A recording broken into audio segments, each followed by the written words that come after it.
একটা ছোট্ট বিড়াল ছিল। তার পুরো দুনিয়াটা ছিল শুধু একজন মানুষকে ঘিরে।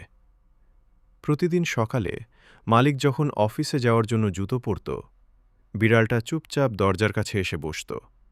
চোখ দুটো ভরে থাকত ভালোবাসায়। মালিক মাথায় হাত বুলিয়ে বলত, আমি চলে যাচ্ছি, সন্ধ্যায় দেখা হবে। সেদিনও ঠিক তাই হল, কিন্তু সেদিন আর সন্ধ্যাটা এলো না। দরজার সামনে বসে রইল বিড়ালটা। একবার দরজার দিকে তাকায়, একবার চোখ বন্ধ করে, একবার চোখ বন্ধ করে ভাবে, এখনই আসবে, এখনই দরজা খুলবে।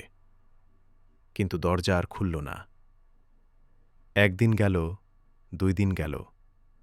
খাবার পড়ে রইল পাশে, কিন্তু সে খেতে পারল না, কারণ তার মনটা ছিল শুধু দরজার ওদিকে।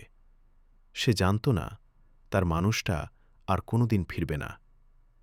সে শুধু জানত ভালোবাসা মানে অপেক্ষা, আর অপেক্ষা মানে শেষ নিঃশ্বাস পর্যন্ত তাকিয়ে থাকা।